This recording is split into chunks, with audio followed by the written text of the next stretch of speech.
Assalamualaikum Boboto, salam dunia. Saya doakan di hari ini teman-teman semua selalu dikasih kesehatan dan keselamatan dalam menjalani segala aktivitasnya. Amin. Baik Boboto, langsung kita update informasi Persib Bandung terbaru, yang mana ada beberapa kabar dari tim nasional Indonesia dan juga dari Persib Bandung tentunya. Namun kita intermezzo dulu sedikit mengenai untuk perjalanan timnas Indonesia yang akan berlaga besok di kualifikasi Piala Dunia melawan Arab Saudi gitu ya. Jadi biar teman-teman juga tidak ketinggalan berita dari timnas ini. Baik, yang pertama teman-teman, untuk timnas Indonesia memang sudah diberangkatkan 3 hari yang lalu ke Arab Saudi agar lebih banyak waktu istirahat dan biar bisa refreshing gitu ya. Jadi ya sekalian juga umroh untuk beberapa pemain yang muslim ini, bisa sekalian umroh katanya, umroh terus juga nantinya bersantai dulu biar tidak stres, biar relax gitu ya. Sedangkan untuk pemain timnas yang memang bermain di luar negeri atau yang abroad itu memang langsung bergabung di TC-nya di Arab Saudi, jadi tidak pulang ke Indonesia dulu. Nah, sehingga ini memudahkan Coach Sintayong untuk lebih memaksimalkan kebugaran pemain katanya gitu ya. Namun itu sedikit mengenai tentang timnas, tapi ada juga di luar timnas sedikit teman-teman.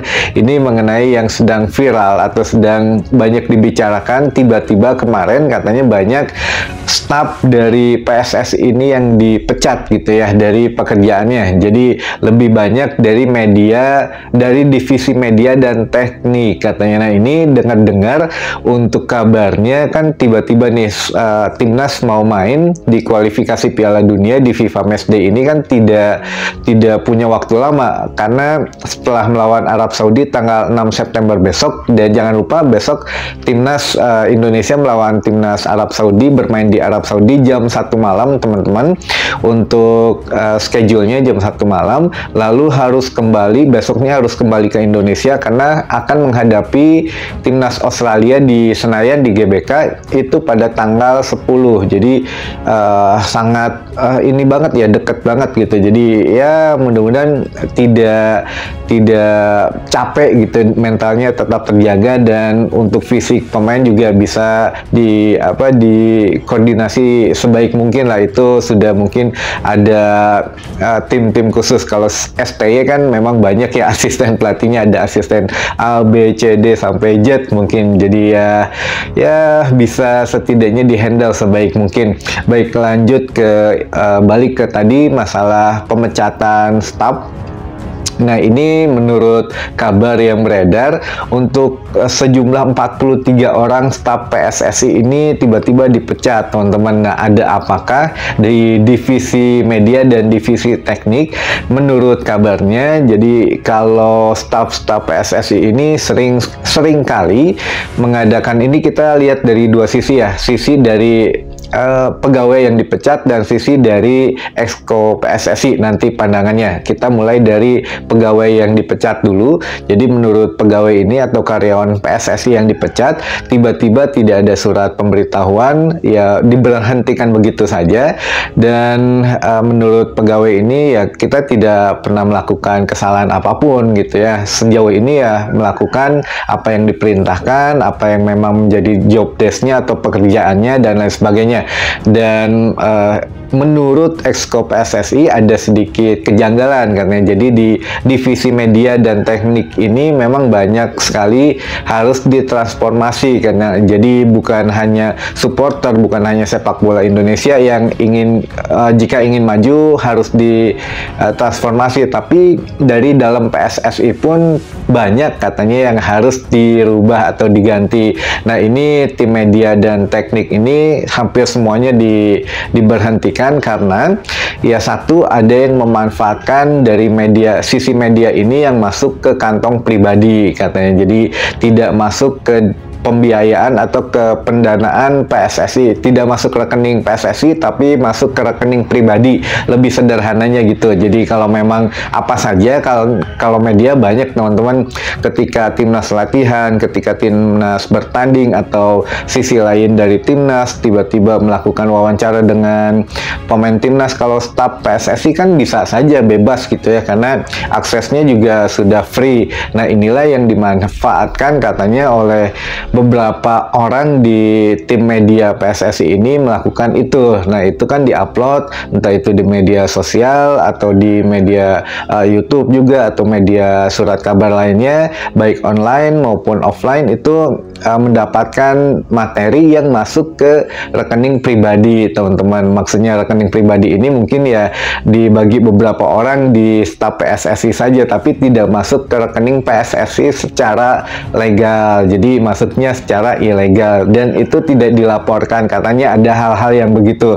Jadi ya mungkin apa ya, sama dengan kasusnya kalau di Persib kan, ini mah kan banyak teman-teman yang ngeliput atau apa, itu kan memang sudah jelas gitu ya, boleh kalau memang latihan tertutup ya tidak ada, tapi kalau latihan terbuka boleh gitu. Nah kalau PSSI itu banyak untuk link-link atau banyak jalur yang bisa dimanfaatkan ketika latihan tertutup ya. Kalau staf PSSI kan bisa masuk, bisa melakukan peliputan dan lain sebagainya. Nah itulah yang katanya tidak dilaporkan di laporan PSSI secara legal, makanya banyak keuntungan yang masuk ke rekening pribadi. Nah itu saya juga kurang tahu gitu teman-teman, apakah memang benar seperti itu atau bukan, tapi yaitu pandangan dari sebagian orang. Tapi dari ya staf exco PSSI yang memang dibenarkan ada beberapa katanya yang memang melakukan praktik-praktik ilegal, jadi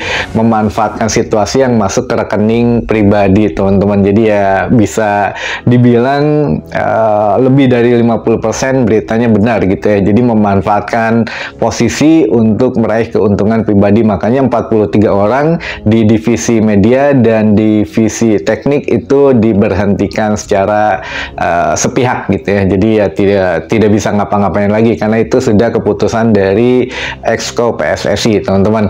Nah langsung kita masuk ke kabar Persib Bandung, yang mana ini juga Persib Bandung akan mengawali deretan jadwal yang cukup sibuk di bulan September ini, menghadapi PSM Makassar, lalu menghadapi PSIS, lalu kita ke ACL dan kembali lagi ke liga lokal gitu ya, menghadapi Persija dan yang lainnya. Namun sebelum menghadapi ACL ini atau di ajang Piala Asia itu, untuk PSM sendiri yang paling dekat saja memang Persib dihadapkan dengan beberapa masalah teman-teman, diantaranya yaitu ada striker kita belum pulih, lalu juga ada beberapa masalah yang lainnya. Dan kalau dari statistik melawan PSM kita sudah agak jarang menang di 5 pertandingan terakhir gitu. Nah ini mudah-mudahan bisa dipatahkan lagi oleh Bojan Hodak. Ya musim kemarin saja kan ketika bertandang ke Makassar kita kalah, lalu bermain di kandang di Bandung juga kita imbang gitu. Jadi ya mudah-mudahan bisa lebih menarik lagi pertandingan nanti menghadapi PSM. Tapi yang menarik adalah menghadapi Liga ACL 2 besok teman-teman, menghadapi Pot FC. Nah ini ada beberapa pemain yang memang mempunyai pengalaman bagus yang bisa dijadikan modal untuk Persib Bandung gitu ya. Di antaranya Tyron Del Pino katanya sudah beberapa kali menghadapi Port FC ketika bermain di Liga Thailand. Nah, Tyron Del Pino ini memang mempunyai kesan baik karena beberapa kali mencetak gol ke gawang Port FC. Jadi menurut Tyron itu Port FC memang tim besar di Thailand, tim favorit juara setiap tahun, sama dengan Persib juga, tim yang memang bagus gitu ya secara finansial dan lain sebagainya. Dan kalau dari segi materi atau dari nilai jual pasarnya, Persib Bandung berada sekarang skuadnya itu kalau ditotalkan semuanya kurang lebih 84 miliaran gitu ya, seluruh skuad Persib Bandung.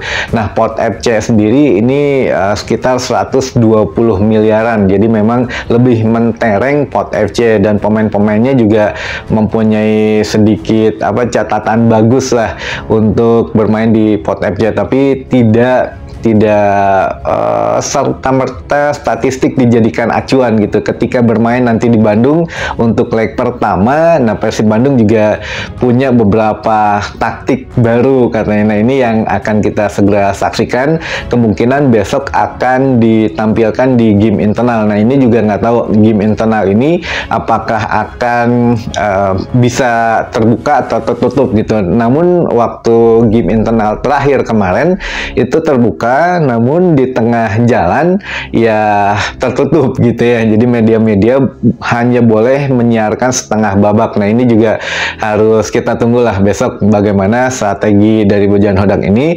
Namun pemain skuad Persib Bandung sudah tidak sabar, bahkan ya mengatakan ya sudah siap lah, karena bermain di Liga Champions ini atau di ACL 2 ini punya satu spirit atau semangat yang baru gitu, beda dengan semangat bermain di Liga 1 walaupun sama-sama penting. Jadi sesuai dengan apa yang dikatakan Bojan Hodak, targetnya kalau di Liga 1 bukan untuk juara, tapi harus menang di setiap laga walaupun memang baru sekali menang gitu ya. Namun kita doakan saja yang terbaik ke depannya. Itu mungkin teman-teman yang bisa saya sampaikan di hari ini.